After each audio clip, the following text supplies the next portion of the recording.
राऊत एक मराठी प्रश्न आहे.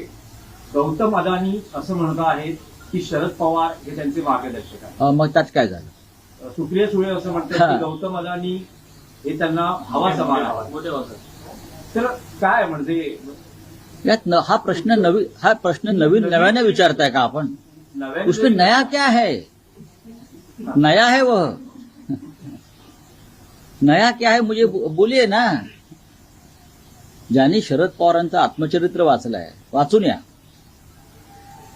लोक माझे सांगातील त्यात ब्लॅक अँड व्हाईट आहे त्याच्यामध्ये की पवारांनीच गौतम अडाणीला एक तरुण उद्योजक म्हणून घडवलं.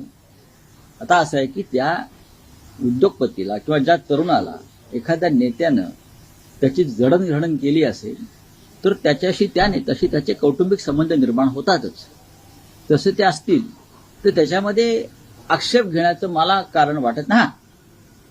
गौतम अडाणी यांची आमची मुंबईच्या संदर्भात नैतिक लढाई सुरूच राहील. तो संघर्ष रस्त्यावरती सुद्धा येऊ शकतो आणि आम्ही आमची लढाई थांबवणार नाही. ज्या पद्धतीनं मुंबईचा घास गिळण्याचा प्रयत्न अडाणीच्या माध्यमातून भारतीय जनता पक्ष करतोय आम्ही त्याच्या विरुद्ध आमचा लढा कायम ठेवू.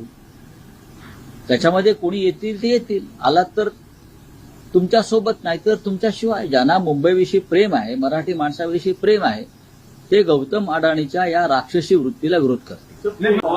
तुम्ही हेच आवाहन शरद पवारांना कराल का आव्हान वाचवण्यासाठी? बघा की माननीय बघा राजकारण तुमच्यापेक्षा जास्त मला कळतंय मिस्टर.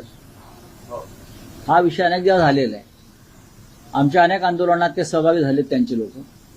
धारावीच्या आंदोलनात ते आलेले आहेत. आम्ही आमचं काम करत असतो. ज्यांना यायचं आहे ते येतील. आमची लढाई मुंबईची. ज्यांना मुंबई महाराष्ट्रात राहावी असं वाटत असेल ते सर्व घटक येतील. ॲडव्होकेट प्रकाश आंबेडकर येतील, कम्युनिस्ट येतील, आलेलेच आहेत. शेतकरी कामगार पक्ष आलेला आहे, काँग्रेस पक्ष आलेला आहे. अजून कोण पाहिजे? भारतीय जनता पक्ष अडाणींचा आणि व्यापाऱ्यांचा मिंधा पक्ष ते येणार नाही. त्यांचं राजकारण थैलीचं राजकारण. इथून थैल्या उचलायच्या आणि दिल्लीत नेऊन द्यायच्या. याच्या पलीकडे त्यांचं काम नाही.